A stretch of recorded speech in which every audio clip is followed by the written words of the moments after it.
बिस्मिल्लाहिर्रहमानिर्रहीम।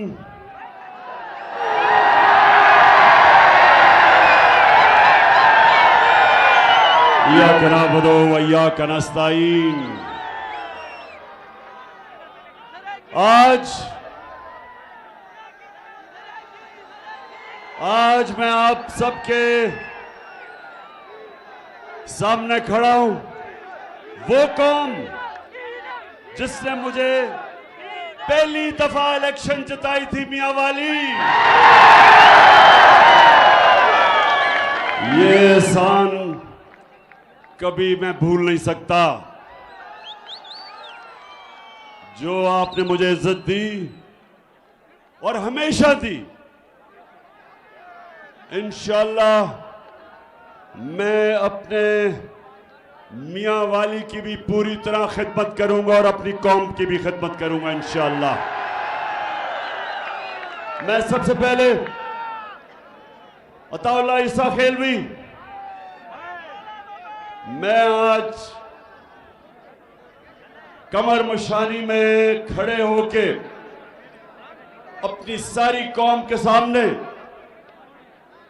आपको आज खिरादे तहसीन पेश करता हूं।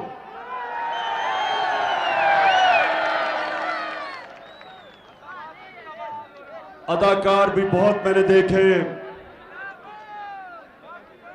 मैंने इस मुल्क में बड़े बड़े स्टार्स देखे।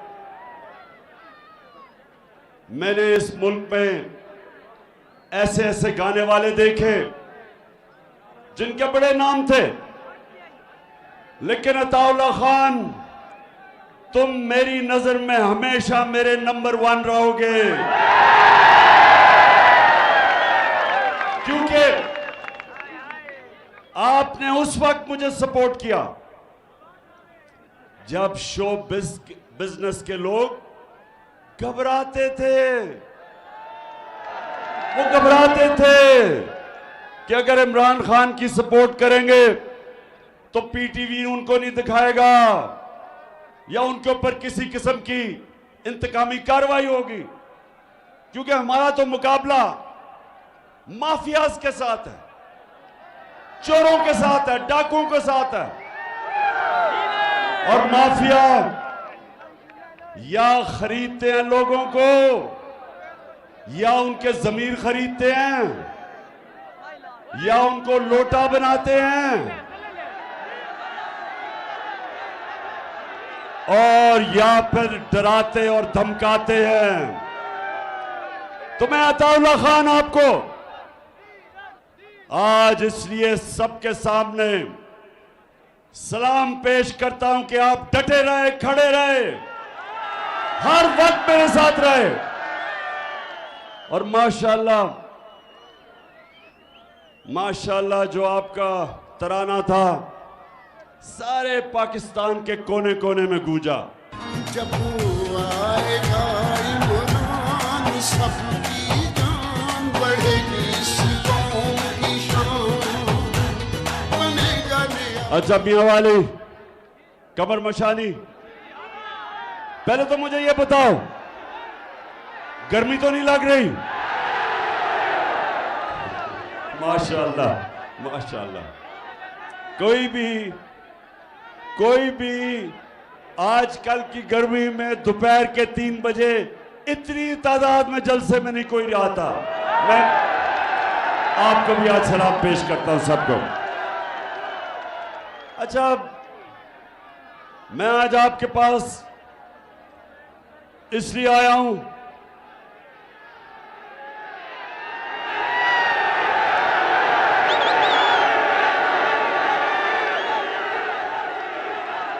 डीजल, मैं आपके पास इसलिए आज आया हूं, मैं आप सबको तैयार कर रहा हूं मेरी हकीकी आजादी की जहाद के लिए। सबको तैयार कर रहा हूं। मियां वाली, जब मैं आपको कॉल दूंगा तैयारी कर लो। मुझे लगता है कि इस्लामाबाद सिर्फ मियां वाली भर देगी। और ये हमारी हकीकी आजादी की जो जहाद है। नौजवानों, मैं सिर्फ आपको समझा दूं एक चीज कि सबसे पहले अल्लाह हमें आजादी देता है। जब हम अल्लाह के सामने खड़े होके हम जब कहते हैं ला इलाहा इल्लल्लाह, तो हम अल्लाह के सामने अल्लाह को से वादा करते हैं कि मेरे मौला, तेरे सिवा किसी को मैं खुदा नहीं मानूंगा, किसी के सामने नहीं झुकूंगा। और मैं जब ये दावा करता हूं, मैं आजाद हो जाता हूं। एक सजदा जिसको तू गिरा समझता है, देता है हजारों सजदों से निजात, आजाद कर देता है आपको। और सिर्फ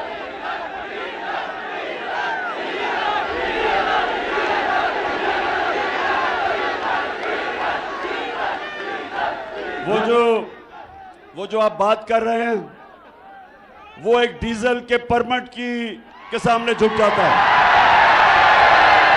तो मैं कमर मशानी, सुने मेरी बात, ये याद रखें कि कभी भी ना कोई कौम, ना कोई इंसान कभी वो बड़े काम नहीं कर सकता, कभी उसकी परवाज ऊंची नहीं होती जब तक वो आजाद नहीं होता।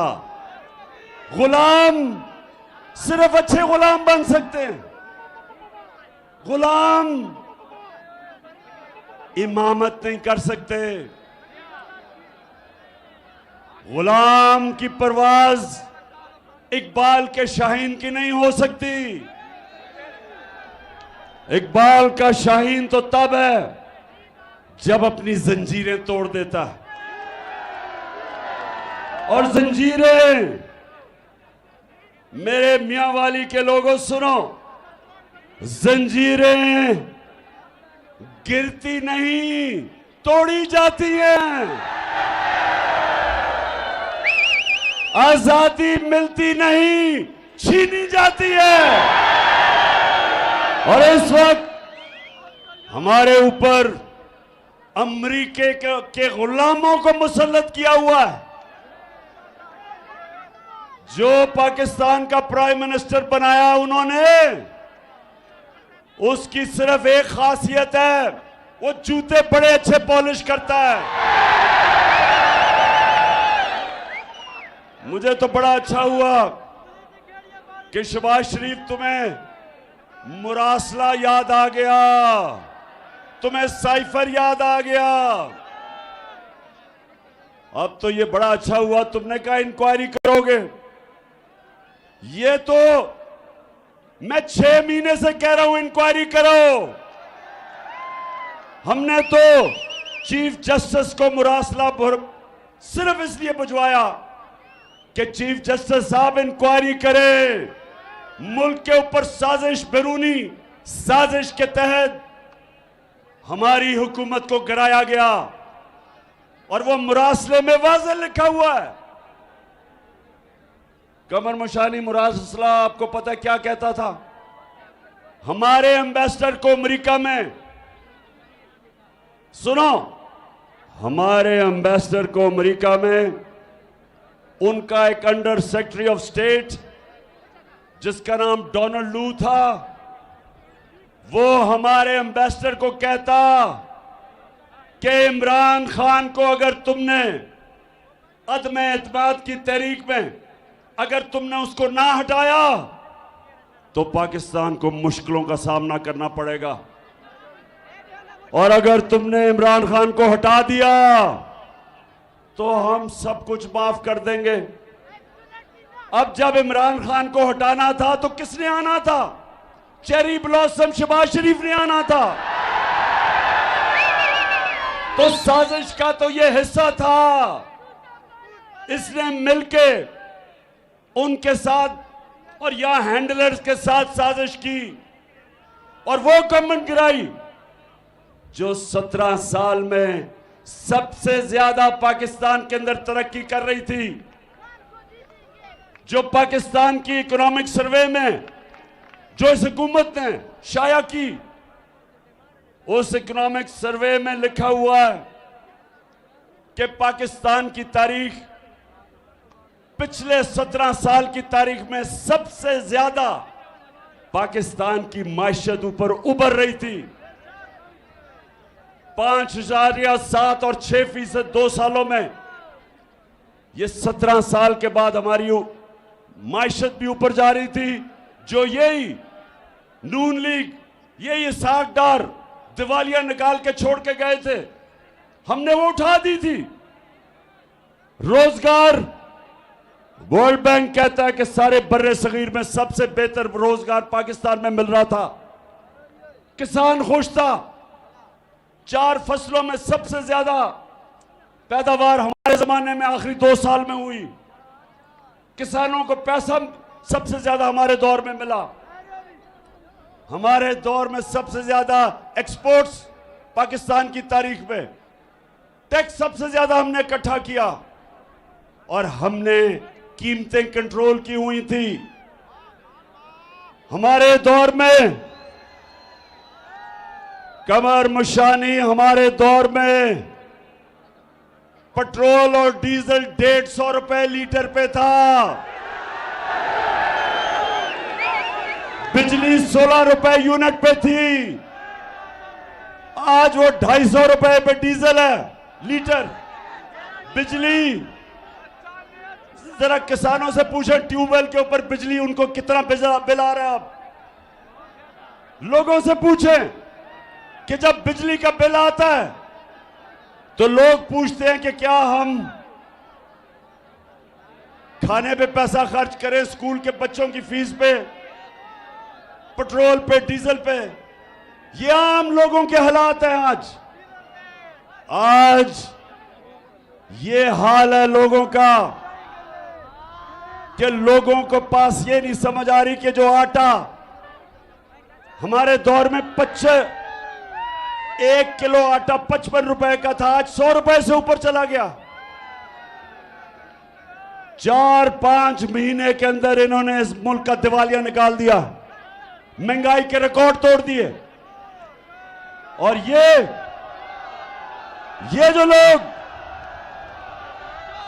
जो लोग हमारे ऊपर मुसल्लत किए, इन्होंने सिर्फ एक काम किया कि अपने करप्शन के केसेस खत्म कर रहे हैं। तो कमर मशानी, आजादी क्या होती है? आजादी 2 चीजें। एक कि कौम अपने मुल्क के अपने फैसले करती है, अपने लोगों के मफादात के लिए। कौम आजाद होती है अपने फैसले करने के लिए।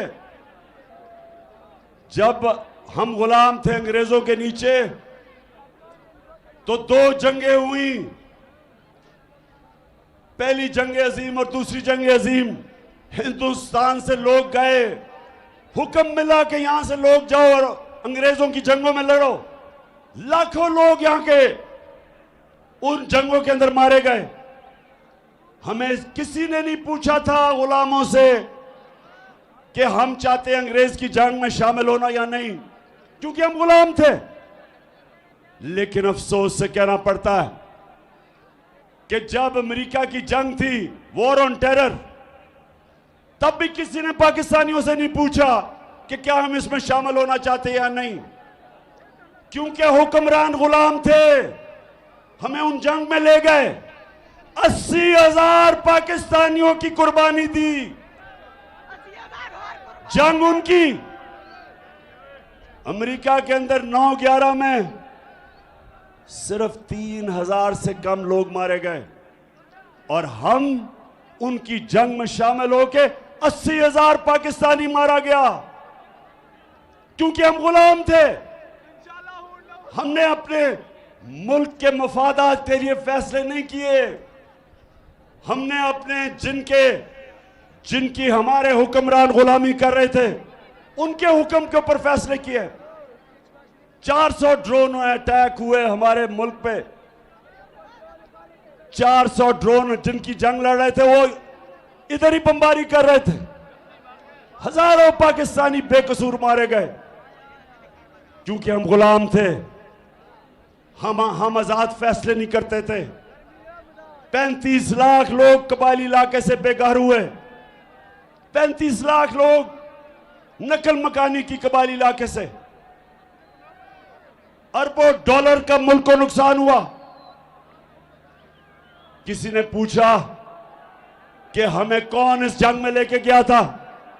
आज भी हमारे फौजी कुर्बानियां दे रहे हैं। आज भी वजीरिस्तान में और अफगानिस्तान के बॉर्डर के साथ आज भी हर दूसरे दिन हमारा कोई फौजी शहीद होता है उस जंग की वजह से। किसी ने पूछा, क्या मेरी कौम से किसी ने पूछा था कि हमें इस जंग में जाना चाहिए? और मियां वाली आप गवाह हो, आप गवाह हो कि मैं सारा वक्त कहता रह गया कि ये हमारी जंग नहीं है। मैं हर जगह कहता रहा कि ये हमारी जंग नहीं है। और मुझे कहते तालिबान खान, मेरे ऊपर उन्होंने इल्जाम लगाए कि जनाब ये तो दहशतगर्दी के साथ है। तो आज जो हम हकीकी आजादी के लिए निकले, सबसे पहले हम ये चाहते हैं कि पाकिस्तान के फैसले पाकिस्तान में हों और पाकिस्तानी लोगों के मुफादात के लिए हों। अगर हमें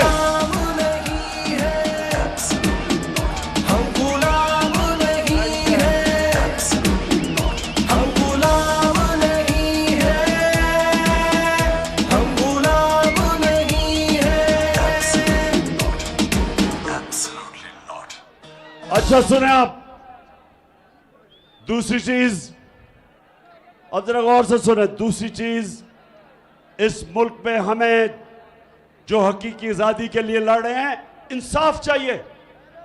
इंसाफ इंसानों को आजाद करता है। इंसाफ इंसानों को हुकूक देता है। इंसाफ कमजोर और ताकतवर को बराबर रख देता है कानून के सामने। और ये जो तमाशा हो रहा है, ये जो चोर ऊपर मुसल्लत हैं, कमर मशानी, मेरी गौर से बात सुनो। अगर ये रह गए हमारे ऊपर, ये मुल्क का और आपका कोई मुस्तकबिल नहीं है। आते साथ ही इन्होंने अपने अरबों रुपए के करप्शन के केसेस माफ करवाए हैं। पहले मुशर्रफ ने इनको एनआरओ दिया, इन दोनों करप्ट खानदानों के केसेस खत्म किए। इन्होंने 10 साल हुकूमत करके 4 गुना इस मुल्क का कर्जा बढ़ाया, डाके मारे और मुझे बार बार ब्लैकमेल करने की कोशिश की कि एनआरओ दे दो। अब इनको फिर एनआरओ मिल गया। असेंबलियों में आए, कानून बदला, नैब के ऊपर अपना आदमी बिठाया, एफआईए पे अपना आदमी बिठाया और केसेस माफ करवा लिए। मैंने देखा कि मरियम ने बड़ी दुख भरी प्रेस कॉन्फ्रेंस की। बड़ी तकलीफ दे प्रेस कॉन्फ्रेंस के जनाब इमरान खान ने मेरे पे कितना जुल्म कर दिया। और मरियम, खुदा का वास्ता है, सच बोलना सीखो। झूठ बोलने की पीएचडी ली हुई है। तुम्हारे ऊपर केस इमरान खान ने नहीं किया था बीबी, आप पकड़ी गई थी। इंटरनेशनल इंकशाफ हुआ था, पैनामा पेपर्स का इंटरनेशनल इंकशाफ हुआ। बड़े वजीर आजम पकड़े गए, वजीर पकड़े गए दुनिया में। उसमें एक इसका भी नाम आ गया कि लंदन के महंगे तरीन इलाके के अंदर अरबों रुपए के 4 बड़े बड़े महलात मरियम के नाम पे थे। झूठ बोलती रही कि मेरे नहीं थे। पैनामा में इंकशाफ हो गया, सिर्फ हुसैन का सुना, हुसैन का नहीं। अच्छा, झूठ बोलती रही कि मेरे कोई फ्लैट नहीं है। मेरी लंदन तो छोड़े, पाकिस्तान में भी नहीं है। तो जब इंकशाफ हुआ तो भाई क्या कह रहा है? 4 महंगे फ्लैट। सुनो जरा, मैं इस बात को तस्लीम करता हूँ कि अल्हम्दुलिल्लाह पाक मीम के ऊपर जो अपार्टमेंट्स हैं वो अल्हम्दुलिल्लाह हमारे हैं। मैं इस बात को तस्लीम करता हूँ कि उनको ऑफशोर कंपनीज नेस्कॉल लिमिटेड और नीलसन लिमिटेड जो है उनको ओन करती हैं। और मैं आपको ये भी अर्ज करता हूँ उनको होल्ड कर रही है इस वक्त मरियम नवाज शरीफ, मेरी हमशीरा। सुन लिया। और मरियम, ये मैंने नहीं कहा, ये तुम्हारा भाई कह रहा है कि तुम्हारे 4 बड़े बड़े फ्लैट हैं। तो जनाब पकड़ी उधर गई। सजा हमारे जमाने पे नहीं हुई, इनकी हुकूमत के दौर में शुरू हुई तफ्तीश और सजा हुई। तो बड़े ही रोना धोना जी, इमरान खान ने ये कर दिया वो कर दिया। खुदा का वास्ता सच बोलो। और फिर कहती कि क्योंकि अदालत से मैं छूट गई हूं तो इसलिए मैं बेकसूर हूं। मरियम, पहले मुझे यह बताओ, सारी नून लीग मुझे यह बताए कि 2 दफा आपने नवाज शरीफ ने आसिफ जरदारी को जेल में डाला था, उसके ऊपर अरबों रुपए के करप्शन के केस है। आप बच गई है तो एनआरओ से भी मिल गया, वो भी बच जाएगा। अब सवाल मेरा यह है कि क्या वो बेकसूर है क्योंकि वो बच जाएगा? क्योंकि मरियम आप ये कह रही हैं क्योंकि अदालत से मैं बच गई इसलिए मैं बेकसूर हूं, तो जरदारी भी बच जाएगा। एनआरओ तो आप सबने ले लिया है। इसका मतलब ये कमर मशानी, इसका मतलब ये कि आज अगर पाकिस्तान में आप ताकतवर हो, पाकिस्तान का इंसाफ का निजाम आपको नहीं पकड़ेगा, वो सिर्फ गरीब लोगों को पकड़ेगा। वो बेचारा जो भैंस चोरी करेगा, मोटरसाइकिल गाड़ी चोरी करेगा, उनको पकड़ेगा। जो अरबों रुपए की मुल्क से चोरी करके पैसा बाहर लेके जाएगा, यहां का इंसाफ नहीं पकड़ेगा। और इसलिए मैं आप सबको कह रहा हूं कि हमारी आगे तबाही इसलिए कि मेरे नबी सल्लल्लाहु अलैहि वसल्लम और इंशाअल्लाह परसों हम बड़े शान और शौकत से 12 रबीउल अव्वल बनाएंगे। मेरे नबी सल्लल्लाहु अलैहि वसल्लम की शान में हम सेलिब्रेट करेंगे। उन्होंने कहा था कि वो कौमें जो छोटे चोरों को पकड़ में जेलों में डालती हैं और बड़े डाकुओं को नहीं पकड़ सकती, वो तबाह हो जाती हैं।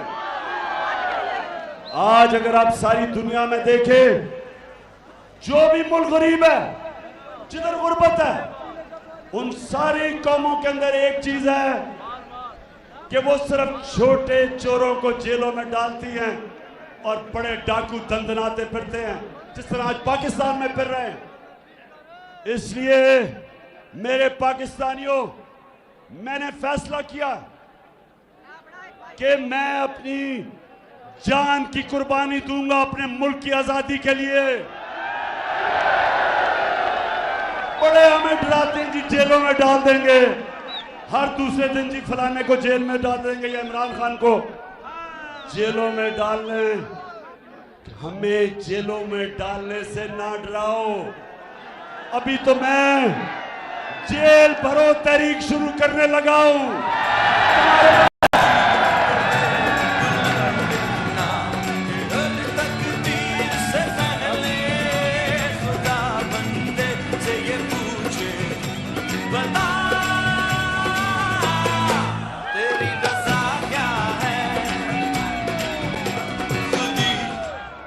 मैं इंशाअल्लाह अनाउंस करने वाला हूं जेल भरो तहरीक।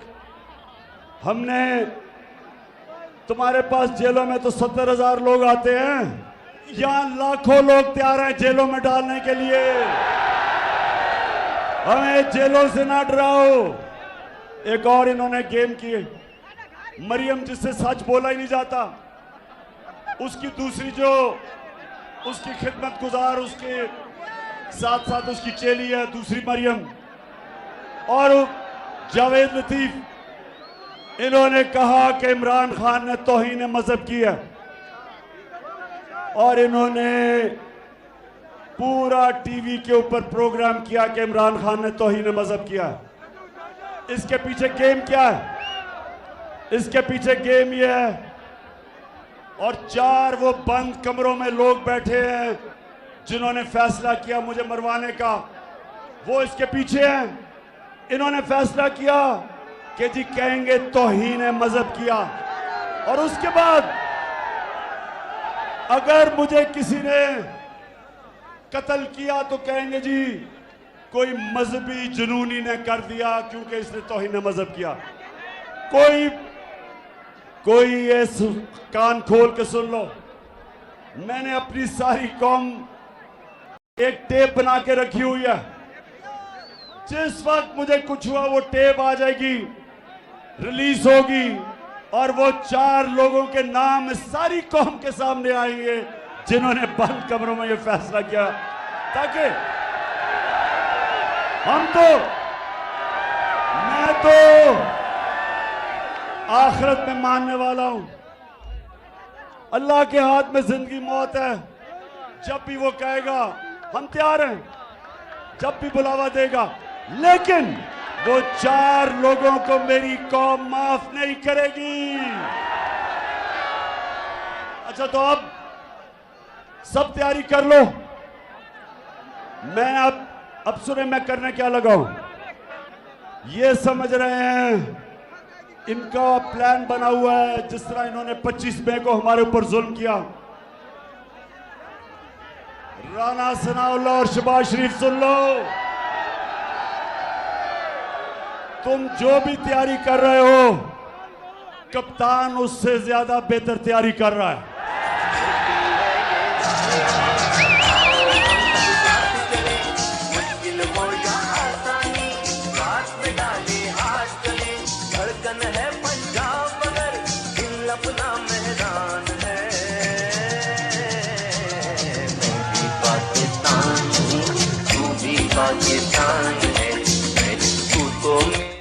अच्छा, तो मेरी जो प्लानिंग है वो बड़ी सोच समझ के हो रही है।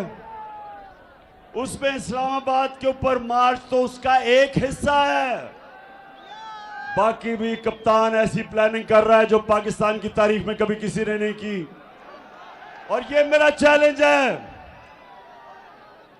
राना सनाउल्लाह तुम तो खैर हो ये कातिल और मुजरिम, शहबाज शरीफ तुम्हारे से बुज़दिल आदमी है ही कोई नहीं, तुम पूरी तैयारी कर लो, तुम भी और तुम्हारे हैंडलर तैयारी कर लो।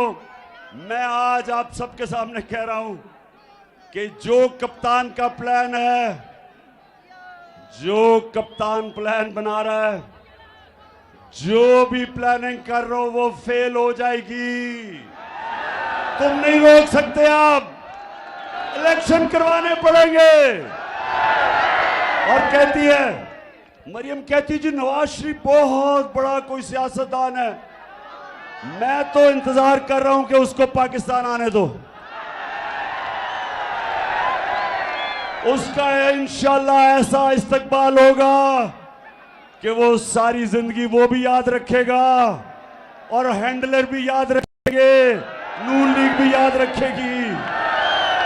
लेकिन मैं ये चाहता हूं कि इलेक्शन हो, ये सारी जमातें एक तरफ, ये सब एक तरफ है, और मैं आपको आज इंशाअल्लाह अल्लाह पे मान रखते हुए आपको चैलेंज करता हूं कि आपने इलेक्शन कमीशन भी अपना रखा हुआ है, वो बदयानतदार सिकंदर सुल्तान से घटिया आदमी कोई नहीं जो तुम्हारा पूरा नौकरी कर रहा है, वो भी तुम्हारे साथ, सब तुम्हारे साथ है।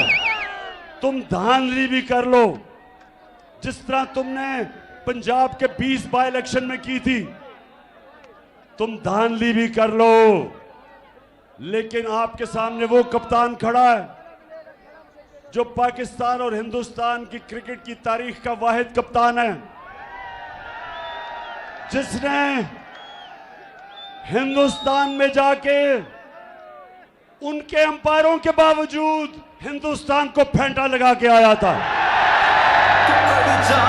फिर से तू डट जा, फिर से वो बल्ला को मार।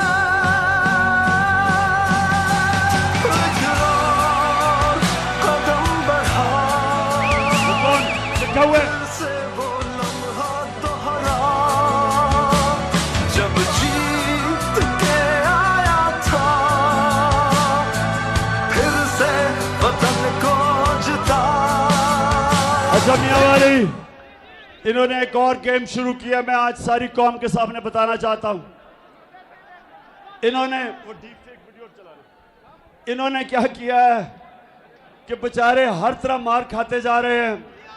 अब इन्होंने फेक वीडियोस बनाई हैं, फेक ऑडियोज बनाई हैं। ऑडियो तो खैर जो शहबाज शरीफ की बाहर आई है प्राइम मिनिस्टर हाउस की, ये तो एक मुल्क के लिए तफ्तीश सारे मुल्क के लिए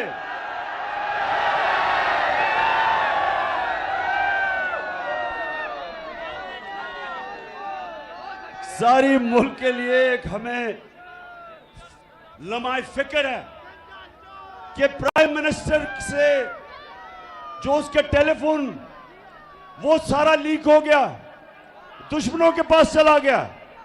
मैं अपनी इंटेलिजेंस एजेंसी से आज पूछता हूं कि जनाब आपका काम है, ये आपका काम है प्राइम मिनिस्टर ऑफिस को सिक्योर करना। अगर प्राइम मिनिस्टर के ऑफिस से सारी चीजें लीक हो रही हैं तो जिम्मेदारी आपकी है। आपको समझना चाहिए कि बजाय लोगों को डराएं और धमकाएं और वो नामालूम नंबरों से टेलीफोन जाके लोगों को डराएं, सोशल मीडिया को लोगों को उठा दें या पॉलिटिकल इंजीनियरिंग करें, ये आपका काम नहीं है। आपका काम है कि प्राइम मिनिस्टर की ऑडियोज लीक हो रही हैं, लेकिन नून लीग ने और काम किया हुआ। इन्होंने फेक वीडियोस बनाई हुई हैं। इसकी जो माहिर थी झूठों की पीएचडी मरियम, उसने बनाई हुई हैं। तो मैं आपको बताता हूं कि फेक वीडियो होती क्या, जरा ये एक दफा देख लें। नवाज शरीफ से पूछो, जिसने पाकिस्तान को तमाशा बना के रख दिया है दुनिया में। बोलो, मैं सच कह रहा हूं ना? मेरी बात सुनो भाई, मेरी भी ऑफशोर कंपनी मौजूद थी और वो पैसा कहां से आया भाई, कहां से आया? नवाज शरीफ, तुम दूसरों पे तोहमतें लगाते हो। नवाज शरीफ, तुम सबसे बड़े करप्ट आदमी हो, करप्ट। और तुम लोग जानते हैं, लोग जानते हैं, नवाज शरीफ अस्पताल का पैसा तुमने जुए में लगाया। और नहीं मियां नहीं, इमरान, ये पैसा जो है, ये कंपनी जो है, ये तुम्हारी नहीं है, मेरी है, तेरी नहीं है। फैसला आप दे दो फैसला, सुनाओ फैसला। सुनो, इमरान के खिलाफ 1 रुपए की करप्शन का कोई सबूत मिला?